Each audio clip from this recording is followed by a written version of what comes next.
Hello everyone and welcome back to another episode of Stop Watering Dead Flowers with me, Chris Forbes. Before this week's episode, I just wanted to do a bit of shameless plugging for my Glasgow Comedy Festival show, which is on sale now. I will be doing a work-in-progress show called Father Christmas at the Stand Comedy Club on Friday the 27th of March. This is a pretty unique show. It is all about Christmas and is set at Christmas. The whole theme of the show is Christmas, but with a twist. If that sounds appealing to you, please come on down and check it out. In the meantime, please enjoy this week's wonderful episode. We've got a great story to start off with this week. I'm just going to read it out. Here we go. Love the podcast. Great start. Oh, that is a good start. That's Great very start. good. Very good. Love the podcast. Honestly feels like therapy. Fucking hell. Wow. What a start. Excellent. I love it. We've just lost that viewer. Love the podcast. And then everything falls apart. Just a bottle of water. All right. Good. That wouldn't happen in therapy. There'd be a jug of water. I just punched the mic as well. This is going to be the best one yet. If our editor Chris is listening to this, don't remove any of this. This is us on the highway to paradise. Oh God, I feel like green. Yeah. Okay, here we go. Take two of this guy. This is a great story as well. I've read it. Thank you for sending it in. Please, everyone, keep sending them in. Love the podcast. Let's just put that out there again. That's how it starts. Honestly feels like therapy, but funnier. Wow. You need to get a funny therapist as well soon. So here's a story from a wedding up in Aberdeen about 8 years ago that I still think about when I'm trying to fall asleep. Perfect. Wonderful. This is perfect. I was a bridesmaid for my cousin and she asked me to do a wee speech at the reception. I was nervous but thought, how hard can it be? Spoiler, very hard. Yeah, anyone that's done a speech, will sympathise. I've written a few jokes, light, funny, nothing wild, but halfway through my glass of wine turned into like 3. By the time I stood up, I was buzzing with confidence that I didn't deserve. I started my speech, people were laughing, and I thought, I'm killing this. You know it's going to go wrong as well. That's why I love these. No, it's too confident. Then I made a joke about the groom's player phase. Thinking everyone knew it was a laugh. Turns out half the room didn't know about said player phase, including his granny. The silence that followed could have powered the national grid. In my panic, I tried to recover by saying, don't worry, he's faithful now, as if that helped. And then, for some reason, I dropped the mic, like literally dropped it, like a mic drop, and walked off. God. Every time I see a wedding mic now, I feel physically ill. The bride swears she's over it, but her mum still gives me a funny look every Christmas. Anyway, thanks for letting me finally put that to rest. No more watering that dead flower. Nice. On brand. Love the unofficial PR nightmare of Aberdeen. So anonymous, but if you're at that wedding and you know who it is, please expose her. We'd love to know. Thank you very much for sending in. That's perfect. Keep sending in these stories. They're perfect for this show. And welcome back to another episode of Stop Watering Dead Flowers with me, your host, Chris Forbes.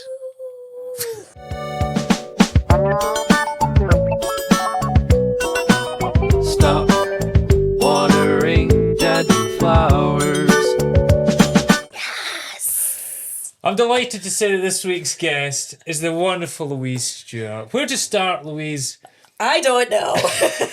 In way of introduction, you've already decked the mic. I've punched it.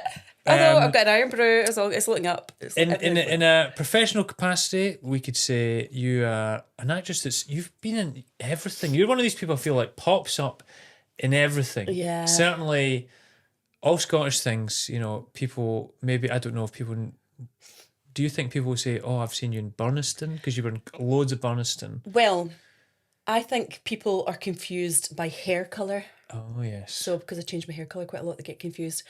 But the thing that I probably get most... It comes in waves, right? I think it just depends on what's on the telly or what's doing the rounds online.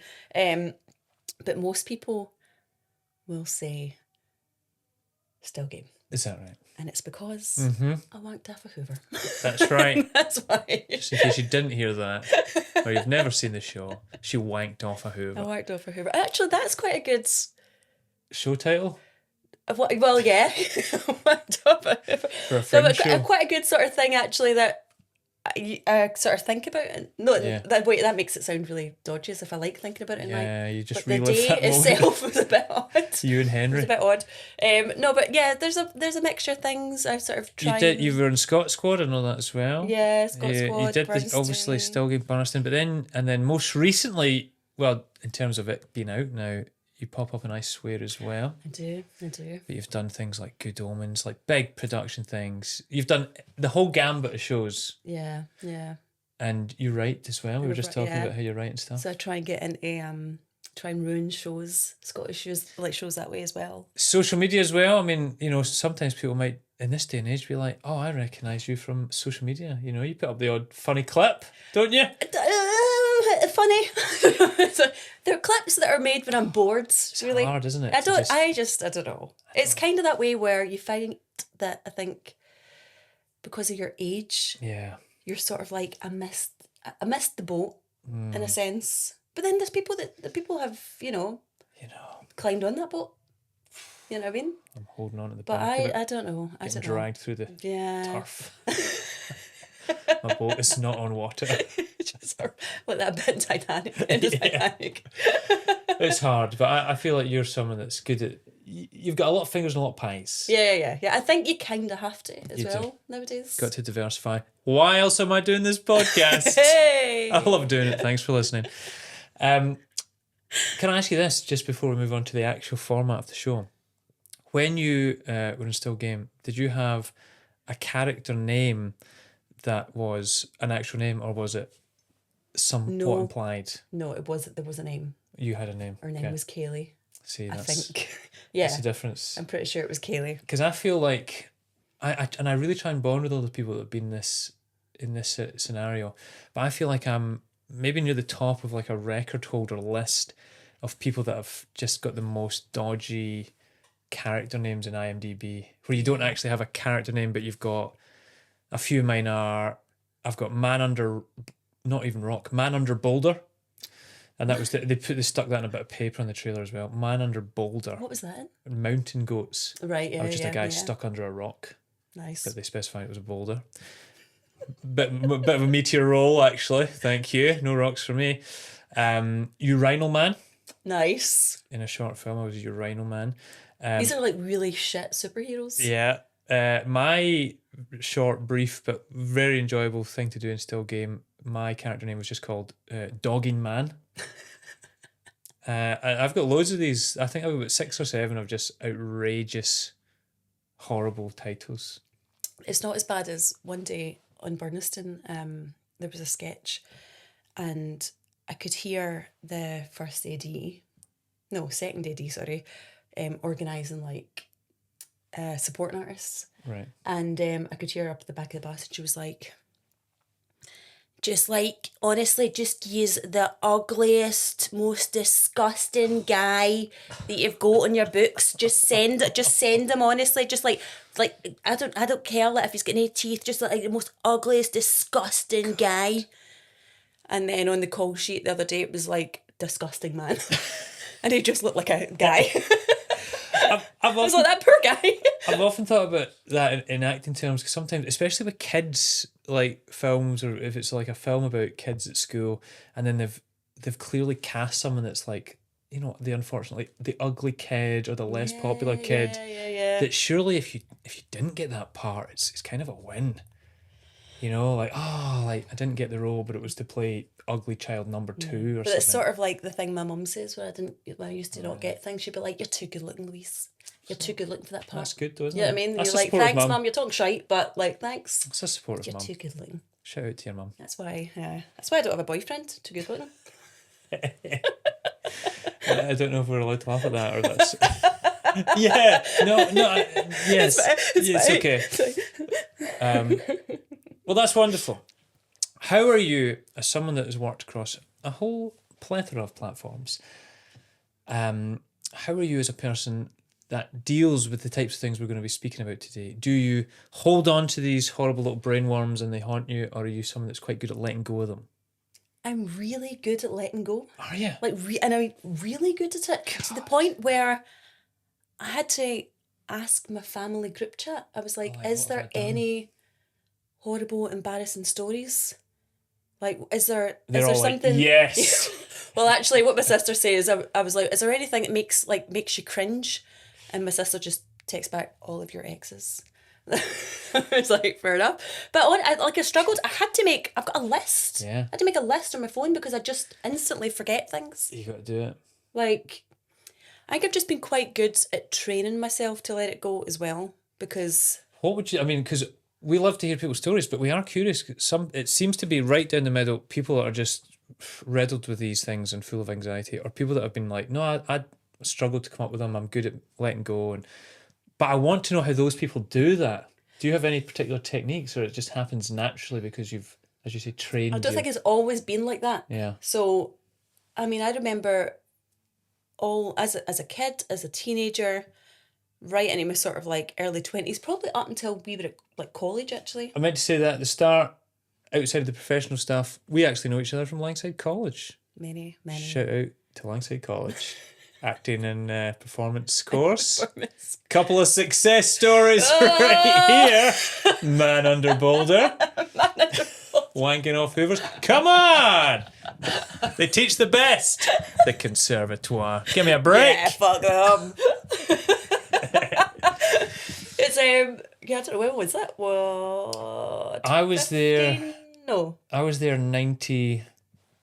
What was that? No, you weren't 90. What? 2004 to 2007.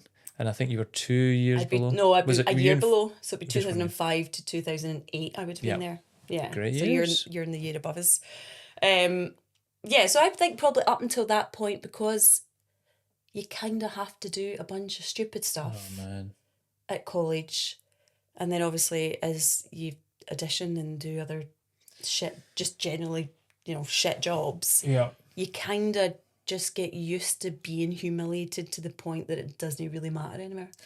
That's true, but now because you brought that up, before we delve into your stories, just because I automatically think of this one now, and I've never mentioned it, is there something from college, like just when you were saying there, sometimes the acting types course, they really were as outlandish as some people like stereotypically think. Yeah. Like people think, oh, what are you doing? Like pretending to be the colour orange or be a literally. tree. Some of it's so much worse. But is there one thing in particular from Langside you remember having to do that you were like, what is this? Let me think. Have a think, and I'll tell you what you're thinking to give you some thinking space, because I know I've just put you on the spot. I had never done acting or drama up until Langside, so when I got in, I was kind of terrified of it being like totally. I thought I pictured it was going to be like musical theatre, brats, and just everyone. And actually, when I walked into Langside the first time for my audition, someone else was there. Big shout out, love him to bits as well, Lee Johnson. Oh, Lee Johnson. Who was probably, and he wouldn't mind me saying this, he typified the drama school kind of kid that I was. I was like, oh my God, like, I'm a sports guy. Like, I don't know what I'm doing here. And he was singing, oh, what a beautiful morning, like top of his lungs in the corridor, like, oh, what a beautiful morning. And I was like, oh, my mates are going to fucking kill me. He has the best posture I've ever seen in a person. Great posture. The best posture. Look out, Lee Johnson.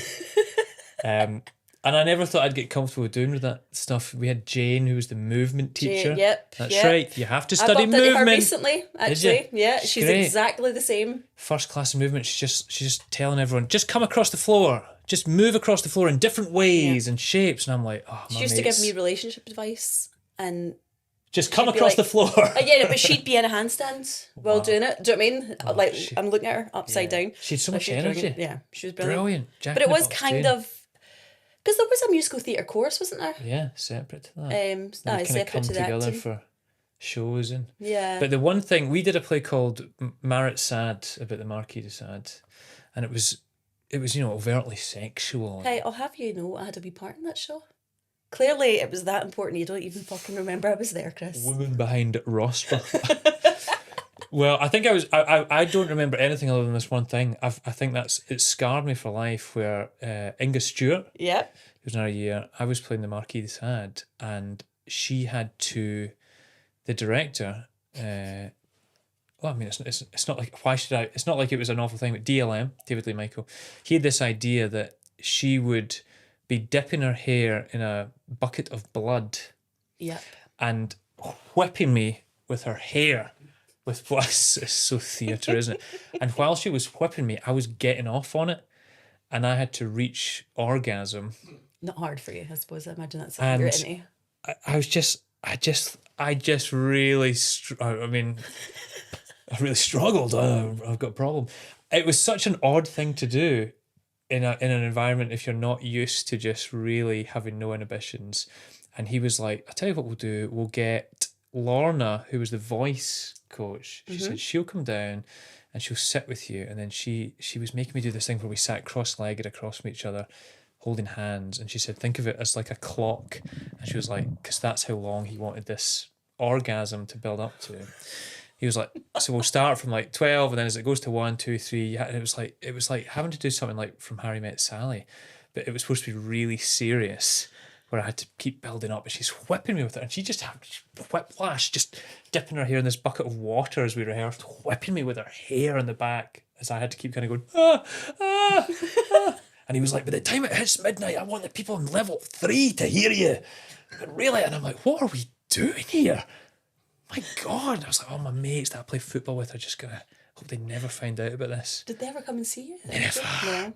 Never. I told them I was in jail for that 3 years. How did you go from being like sports guy to then deciding, because both of us had went to uni before we done the course, so we were slightly older in our classes. But you were made to feel ancient. Yeah. Like because you were cast as like the dad. I was like 22. 22, yeah. And I was like always the mum or an old goat. Yeah. Or old goat. You were great at the old goat. Thank you. My finest work. My mama, like when she came to see that show, she was like, "Oh no, you prefer to rock." You're too good looking to be a goat. You're too good looking to be a goat, Louise. No. Actually, that was great fun. That was Animal Farm. Oh, nice. That makes sense now. Animal Farm. But what was I saying? Yeah, so you were sort of made to feel absolutely ancient. And you were in the class for like, I had a 15-year-old in my class. Yeah. Which is weird as a 22-year-old because that's quite a big gap. Like, big gap at that Listen, point. you dated them. What a weird thing to say. But I left college with a sort of like weird, distorted view of the sort of things I should be getting up for because you felt like you were already I felt like a granny playing 30, 40-year-old parts. Yeah. I get you. But anyway. It was a weird. It was kind of weird. I mean, I'd done wee bits of like community drama and stuff like that, and I'd done a lot of dance, so I wasn't like a stranger to performing. Yeah. But the musical theatre people were a shock. Yeah. They were a shock. They were loud, and they always would fucking sing Wicked. And I didn't go and see Wicked for years because I was so angry about it. Oh, God. I was like, they ruined Wicked for me. It is funny to say, isn't it? But musical theatre people, and God love them for this, but they do love singing. They love it. I mean, one of my good friends, let's say, is a musical theatre person, but they love it. They just need to shut up sometimes. They love singing. Like, I love... Fucking freaks. I like how we sing song, but... Good on you, keep singing your hearts out. Anyway, a good little reminiscent there down memory lane. Let's jump in, as we always do, with childhood. We've never really specified the age of childhood, but let's say from 0 to 16. 0 to 16. That's quite a wide range. Something that happened in your childhood that perhaps has lingered, or that's something you've experienced that you've not been able to let go. Or...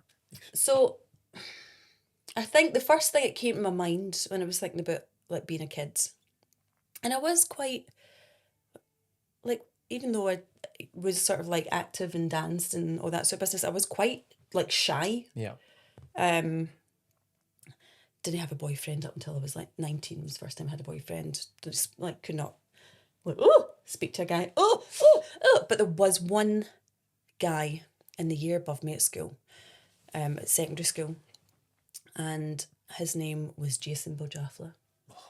It's a cool name. It's a cool name. There's something about a cool name when you're younger that does add to the attractiveness of someone. But even the name Jason at that point was like so kind of American as well. Do you know? It's like guys in American films were called Jason. And we did Jason in my school, and even I thought, he's cool because he's Jason. Because he's Jason. Jason, man. But yeah, I was Christopher. Like... Oh, sake. Oh, disgusting. A boring name. See you in church on Sunday, Christopher. Christopher. But you know, he was, yeah. I mean, I never spoke to him, like never.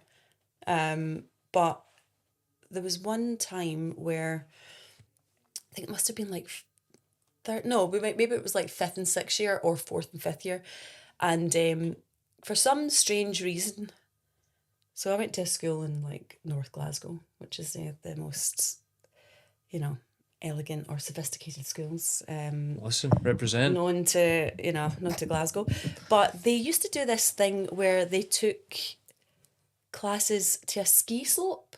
Oh, aye. Even though there was very little chance anybody for that school was ever going skiing. Was it like at the Bella Houston bit, or like really like a big school trip? One of those dry slope things. And you used to go for like blocks of 6. You'd get 6 classes.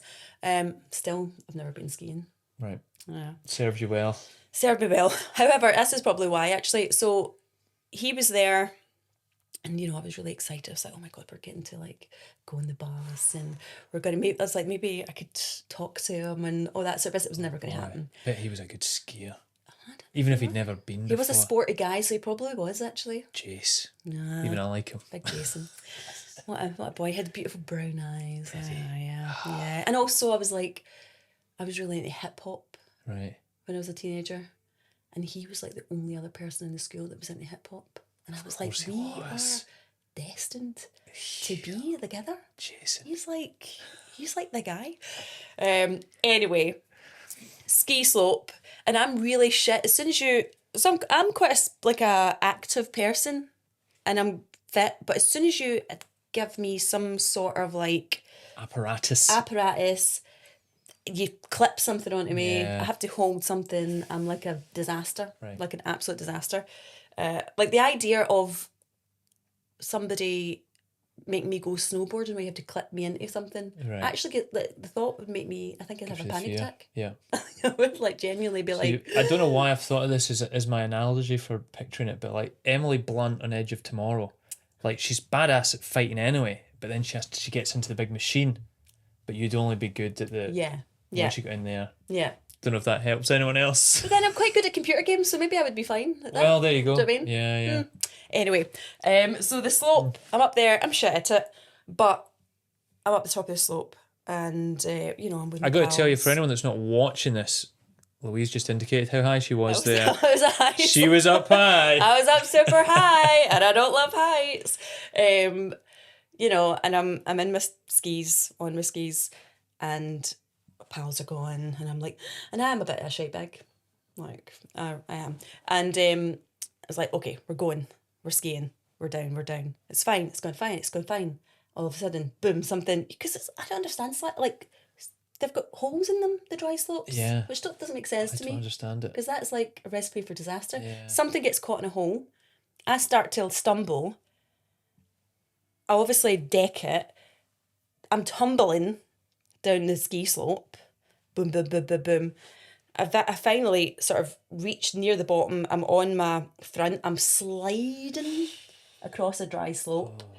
My wrists are like bloody. Oh, because it's bristly. Because it's bristly. So yeah, I'm. You know, I think my chin as well gone, and I'm like, and I'm flat, and I just look up. No, he's not. And who's standing right above me? The man of my dreams, staring at me in disgust. God. Him and all his pals. All his Argonauts. Just staring at me. But do you know what? He helped me up. I was going to say, did he? He helped me up. It could have been the perfect meet cute. Exactly. I mean, it wasn't. I don't think I ever spoke to him, ever, after that. But it is a moment I'm sort of like... You replay that. Yeah. Because you could have just stopped gracefully, done one of those parallel turns. Yeah, I did this with my hair, like... Hey, Jace. Hey. Hitting the slopes. Jace. How's it going, Jace? I'll ride up the... what do you call them? What do you call them? Toes. Ski toe. Ski toe. Yeah. So, we were never to be. Wow. That's a shame. Yeah. But I can really picture that happening as well. And I can picture that in a scene of a film or something as well. Just the embarrassment But of in all a the film, people it would to be end there. well, though, wouldn't it? Yeah, eventually. Eventually. Or it would turn out like Jason had a pal that was behind him. It was kind of like you'd never noticed him because you'd been focused on Jason. Yeah. That's the kind of thing that would happen in a film. I watch a lot of Hallmark films at this time of year, and that is kind See of a lot like a of that. Hallmark, you know. He was like, "What you needed to do was just turn your ankles, and you wouldn't have fallen." And taught you how to ski, and also taught you how to love. Oh, That's. What is this podcast? I just picturing nice movies.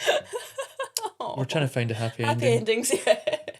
Ski slopes, they are terrifying, and I remember going and almost not having that many goes getting to go down because those whatever the pool toe things are were so tricky to even get on. Oh God, aye.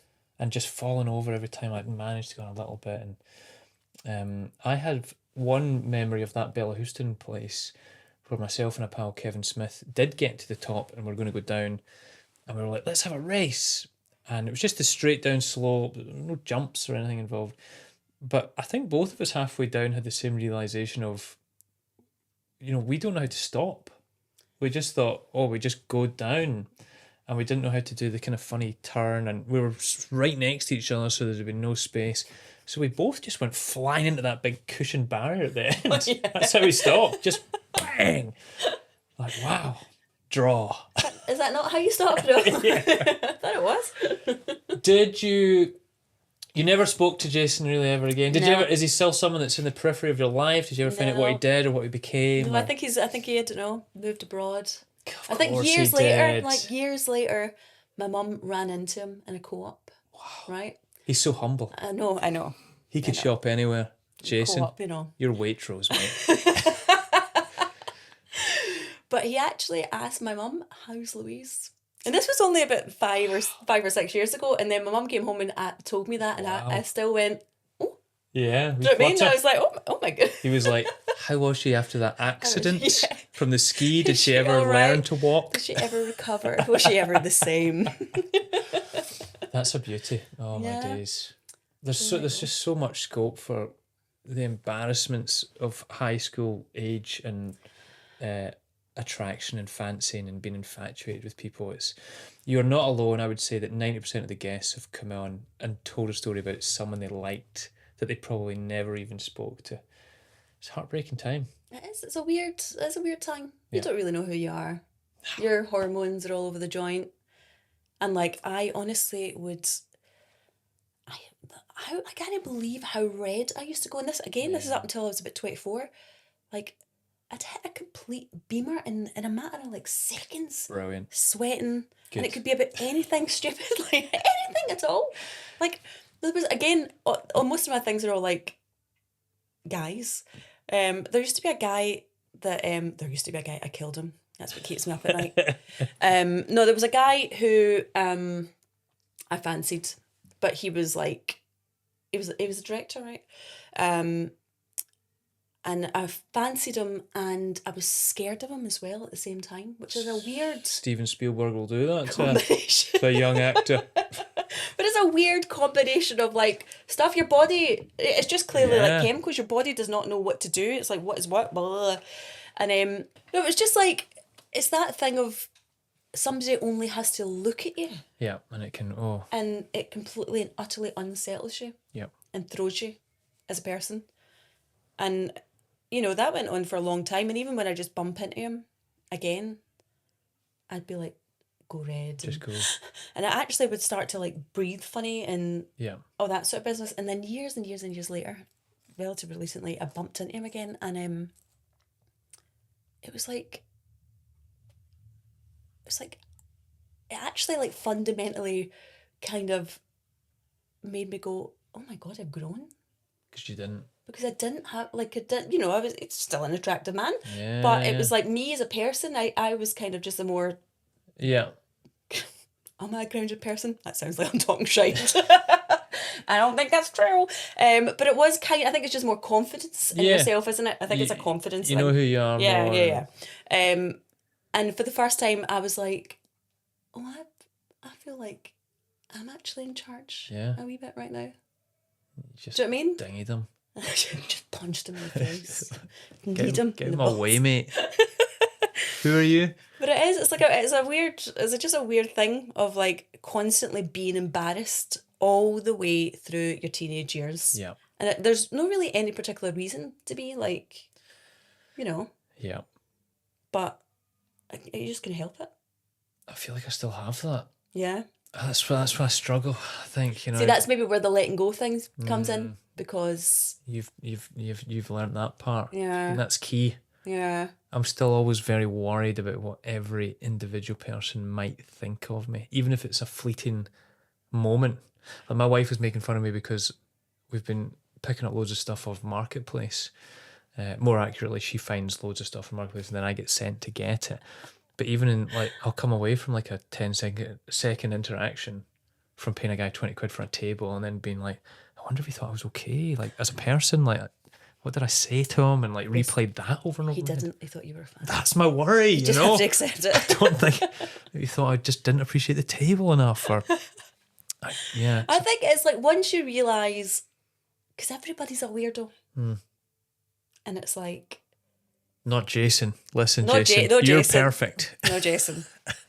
He's not a weirdo. But everybody is a bit mad. Yeah. And I think, because you will have awkward encounters with people, but then you also kind of have to go, you know what, they're awkward as well. Yeah. And then, there will be moments where you are weird and you're the weird one. But as long as you don't continue to be weird. Thank you. I feel like this is now just a pep talk for me in life. You're not that weird, Chris. Don't be weird too much. Yeah. Just control the weirdness. Yeah. Just lock it away. But no, it's a funny thing. Like, I really do struggle to remember anything. I've really kind of a bit. My memories are shit when it comes to sort of like school and. But that's what Ray Bradshaw was on the show, and he was like, he just has a terrible memory. So he was like, he was like, no, I don't have many. And it seemed brilliant. I mean, potentially an early sign of some sort of form of dementia, but it seemed to work for him that he didn't remember anything. Yeah. So he was like, so I don't feel bad about anything. Also, you can't trust your memories.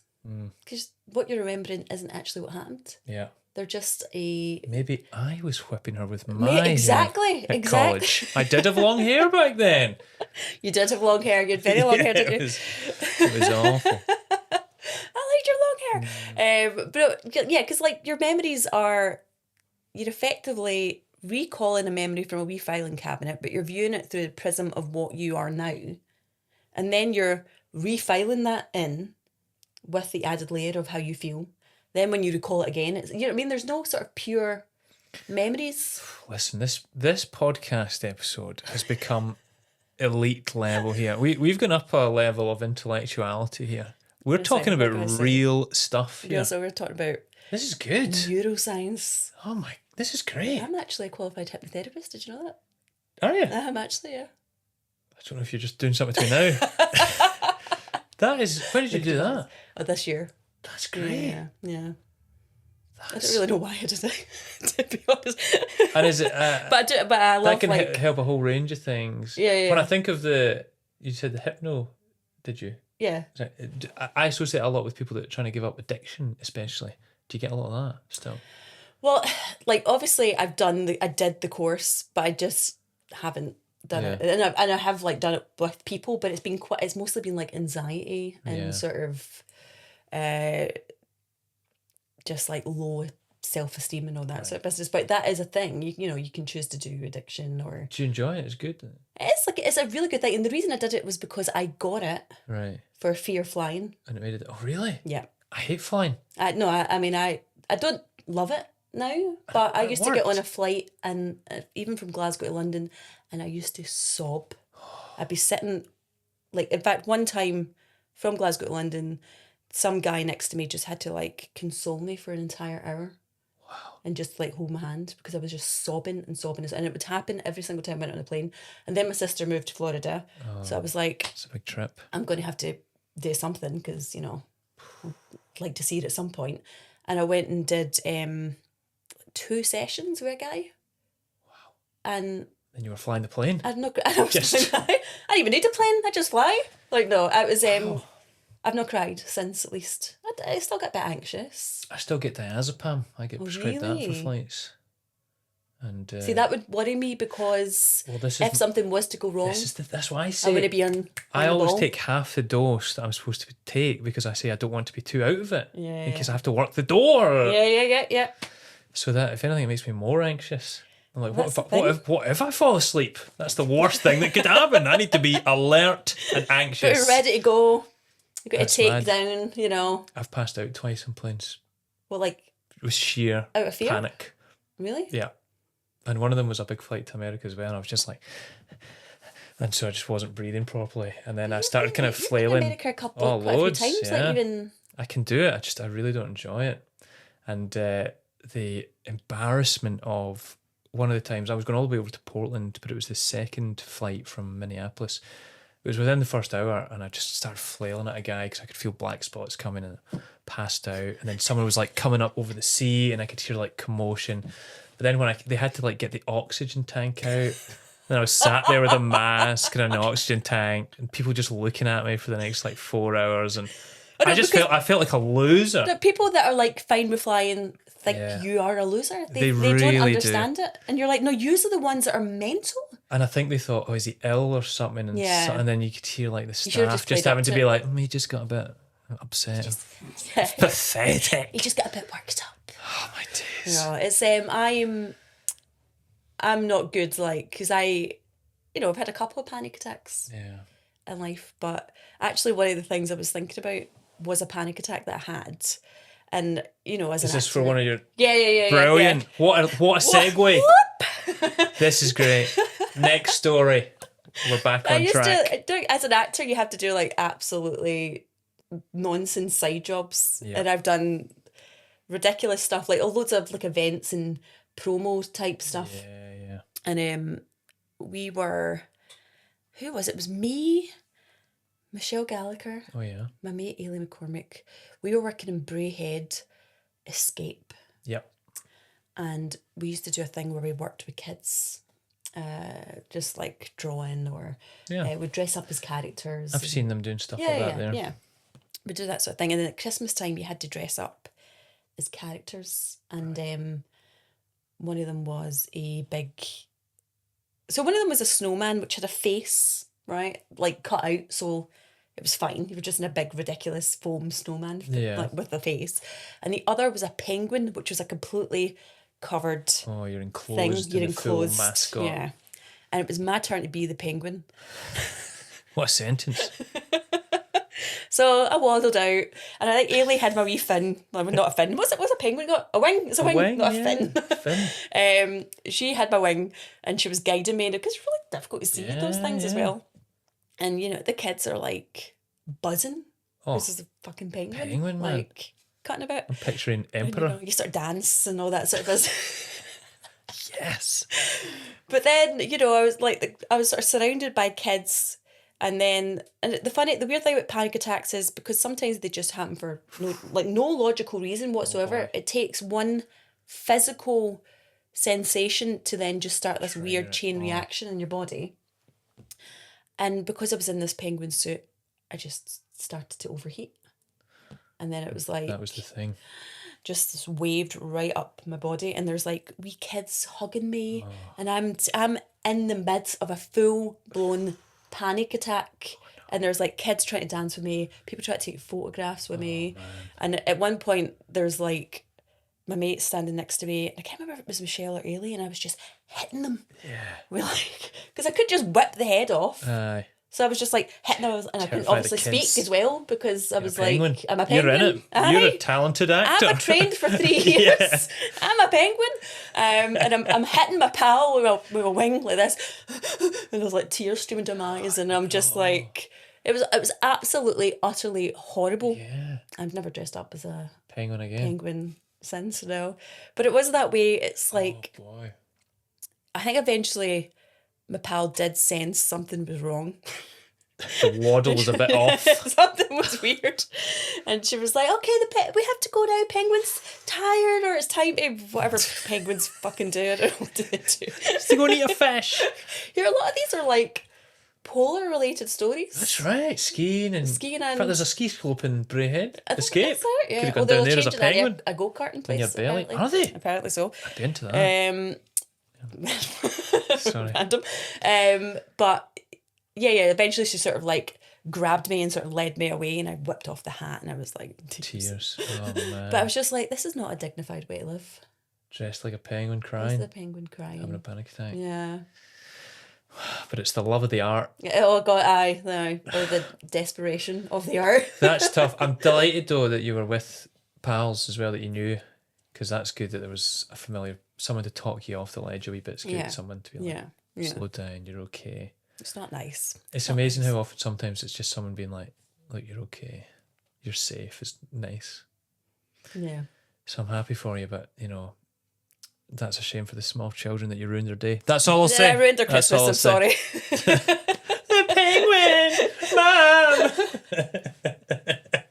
Penguin was crying. Penguin was sobbing. I didn't know they could do that. Oh God, no, that is a tough one, man. Dressed up. But yeah, it's such a weird thing because, again, when I was thinking about the stories or things, they have all been sort of, there've been more physical things, so like decking it Yeah. and not feeling well, Yeah. panic attacks. A couple of them involved me being sick. Let's Like- get a sick one in here. It's not really. You're creating these great links It's for not me. really a story. It's like, you know how that, like, you know how you, like, your family love you, but they're also Do the biggest bullies in the world. So good, yeah. Like, do you know what I mean? Because you bully the ones you love the they're most. horrible to you, Yeah. and they will not let you forget certain things. You saw if you accidentally said something wrong once, that's you. That's a family joke for Yeah, life. yeah, that's it. And there's one thing that they never let me forget. What did you do, Louise? I tell you, it was actually like quite a distressing point in my life. I just broke up with my first boyfriend, and I was like, because your first boyfriend's like Big deal. big deal. You're devastated, and you know when you're so upset, you just kind of you feel ill. You're just like, it's like, you know, and I was sick, but I was sick into an empty Easter egg box. Oh God, that is bleak. Oh wow. So it was just God. And I've just never. Please tell me that wasn't an Easter event for kids as well. It's the penguin woman back. Penguin's back. She's ruining all the holidays. Wow. It was like obviously quite a distressing point, and yet it's like they've never ever let me forget it. Oh my And days. sometimes you'll just be sitting in Courtney, she's the worst. She'll be like, remember that time you were sick in Easter egg box? Easter just like, time must be terrible for you if that remember comes it up. being Easter time, which is a weird thing about that story. is- I mean, I'm assuming it must have been, but who knows? Oh. Who knows? You know what? I have sympathy for you because it was so distressing that you were throwing up, but I applaud your family for never letting you forget. It's Yeah, such a comical place to throw up. I mean, it is an unusual, I was going to say vestibule, but that's not the word I was looking for. Receptacle? Wow. Receptacle, yeah. What a vomiting You know, receptacle. needs must. If anything, I was being polite by not just like Yeah. throwing up on the floor. Was it your Easter egg? I've got absolutely no recollection whatsoever. Let's not nitpick. Again, it's one of those stories I don't even really remember, but They definitely do. yeah. Which leads me to believe that it probably wasn't one of yours. It was someone else's. That's why they'll never forget it. I was enjoying that. Yeah, they're the worst, the biggest. They're the biggest bullies. Physical symptoms, that's a big thing. People don't speak about it a lot. Yeah, no. Just with the emotion and grief and, it's horrible. Yeah. Whole body's involved. I guess, and you'll have learnt loads about that now with your newly qualified. That's great. God, you're so well equipped at life. Oh yeah, I'm so well equipped. I'm thriving. I need to book in. Oh my God, I'm a neurotic mess over here. Louise, it's been a pleasure to have you on. Thank you very much for sharing your own dead flowers here. I hope you feel like you're a bit lighter for having shared them. Well, actually, now that this podcast is my new dead flower, You'll be thinking, because I'll be that's just going out there. sitting tonight being like, what the hell? Yeah. Everyone's going to be talking about it. Jason's going to be listening to it. Jason, if you're out there, please, I'm single. What have you got coming out? Have you got anything in particular you want to shout? You don't necessarily have to, but not really. Free. No. Like just like you said about I Swear, it's such a good film. I think it's still in the cinemas. I hope so, because we are planning to see it next week. It's really good. Everyone's told me how good it is. So. Yeah, it's really funny and it's just really sad, and it looked like one of those jobs that would have been such a cool, like a good vibe on the production as well. Yeah, it was a nice, like, just because everybody was doing it because it was like a good project. Do you know what I mean? But it was it was really good, and we actually watched the screening with an audience that had a lot of people with Tourette's in it, which was absolutely amazing, to be honest. And I'm usually like in the cinema, like, but it was such a nice atmosphere. That's great. Well, listen, check that out if you haven't already. It's been getting rave reviews. I can't wait to see it. Thanks for coming on. All the stuff I say at the end, what's all the admin stuff? Thanks, as always, to the Stand Comedy Club, to the team behind the scenes here. We've got Sean Stables in here. He's on the sound and video. Chris Thorburn, who edits. Please remember to like, share, subscribe, all the things you're supposed to do with podcasts. Drop us a little review. Apparently that really helps some form of algorithm. And if you feel so strongly about supporting this podcast, you could become a Patreon member for less than the price of coffee a month, just £3 a month. You could support this independent podcast and help us not just survive, but thrive.